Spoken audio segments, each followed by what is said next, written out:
So good morning, Ram Ram दोस्तों। फ़िलहाल मैं हूँ हेलसिंकी के अंदर, जो कि फ़िनलैंड की राजधानी है। मैं बिल्कुल सिटी सेंटर के अंदर हूँ। आज मैं जा रहा हूँ सोमालिना आइलैंड, जो कि यहाँ से मात्र 4 किलोमीटर की दूरी पर है। सबसे पहले मैंने टिकट ली, जो कि मेरे को 2.5 यूरो की पड़ी।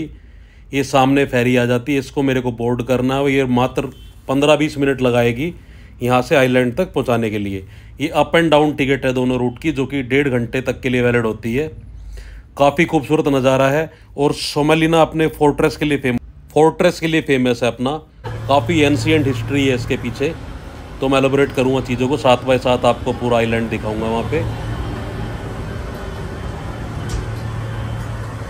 सोमालिना और स्वेबर्ग, जो कि इसका पुराना नाम है, it is compose of 8 islands, of which 6 have been fortified. As I told you, it is about 4 kilometers southeast of the city center of Helsinki, the capital of Finland. Suomenlinna Island is popular with tourists and locals who enjoy it as a picturesque picnic site. Originally named Sveaborg, Castle of the Swedes के नाम से पुराना जाना जाता था, और Viapori as referred to as by the Finnish-speaking Finns. It was renamed in Finnish to Suomenlinna in 1918 for patriotic and nationalistic reasons. तो good evening, Ram Ram सारे भाई होते भाई। फिलहाल मैं हूँ हेलसिंकी, जो कि कैपिटल सिटी है फिनलैंड की। हाँ भाई, जहाज का मैं एक आइलैंड के ऊपर आया हूँ फिलहाल, और आइलैंड मैं आपको दिखाऊंगा। आइलैंड का नाम है सोमालिना स्वेबोर्ग। काफ़ी खूबसूरत देश है फिनलैंड, लोग बड़े प्यारे, बढ़िया है यहाँ के भाई, एक नंबर। तो ले स्वाद और वीडियो देखो आगे। Thank you. It is one of the UNESCO world heritage site. Official name is the fortress of Suomenlinna. Cultural type, it was designated in 1991, 15th session. So now let's talk about its history and background. The Swedish crown commenced the construction of the fortress in 1748 as protection against Russian expansionism. The general responsibility for the fortification work was given to the Augustine Ethresford. The original plan of the bastic fortress was strongly influenced by the idea of Vauban, a Frenchman and the Fort Force military engineer of the time, and the principles of the star fort style of fortification, albeit adapted to a group of rocky islands. Famous for these bastion fortifications, Somalian became a UNESCO World Site in 1991. Actually, during the Finnish War, Sweden surrounded the fortress to Russia on 3rd of May 1808, paving the way for the occupation of Finland by Russian forces in 1809, and then establishment of Grand Duchy of Finland at the conclusion of the war. The islands were then used as a base for the Russian Baltic Fleet in First World War, with Russian beginning the construction of the Kripos Sveaborg in 1915.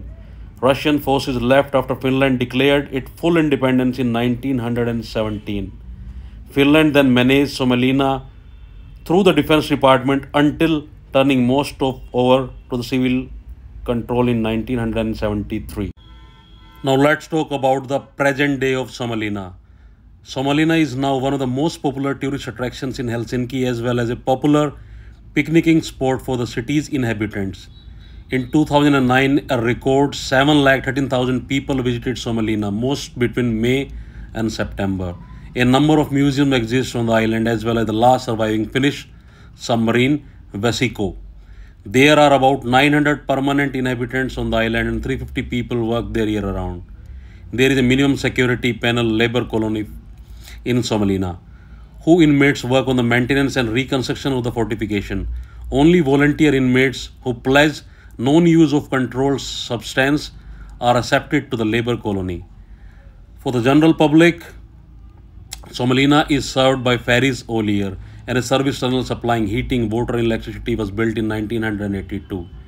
In the beginning of 1990s, the tunnel was modified so that it can also be used for emergency transport. Transport to and from the island is generally ceased between the hours of 0300 and 0600 daily, but is otherwise regular and frequent. Suomenlinna has been known as a location for advanced great culture. In the mid-1980s, the Nordic Arts Center was established on the island. Several buildings have been converted into artist studios, which are let by the administration at reasonable rates. During the summer, there is art school for children. The performances of the Suomenlinna Summer Theatre regularly draw full houses. Between 2 and 6 September 2015, the Finnish Postal Service ran a test of the house of drones to deliver parcels between Helsinki and Suomenlinna. The parcel was limited to 3 kg, or you can say 7 lbs or less, and flights were under the control of a pilot. The island houses a backpacker hostel operating in a converted school building.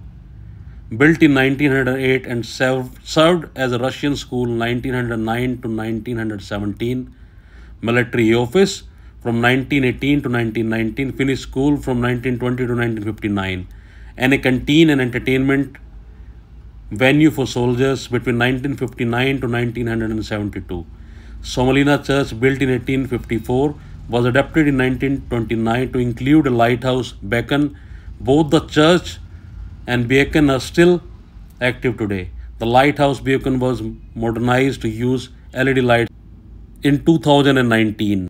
So now let's talk about the construction. Sweden started building the fortress in January 1748.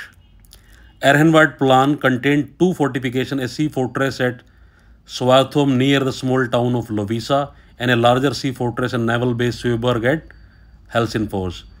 There were 2 main aspects to Älvsjö design for Sveaborg: a series of independent fortifications across several linked islands in the very heart of the complex, a navy dockyard. In addition to the island fortress itself, sea-facing fortification on the mainland would ensure that an enemy could not acquire a beachhead from which to stage attacks on the seafort. The plan was also to stock munitions for the whole Finnish contingent of the Swedish Army and the Royal Swedish Navy there. Additional plans were made for fortifying the Henko Peninsula, but they were postponed. Due to repeated threats in 1749 and 1750, more efforts were placed on the island fortification at the expense of those on the mainland, so that a safe base of operations could be secured for the Swedish naval units along the Finnish coast. Using the military garrisoned in Finland as the workforce, construction continued with over 6,000 workers in 1750. Fortification at ɡsvɛʔäriv were completed in 1751, and the main fortification on Vargo were ready in 1754. The fortress was fully operational through unfinished. So if you like the video, please like, subscribe and share. Thank you.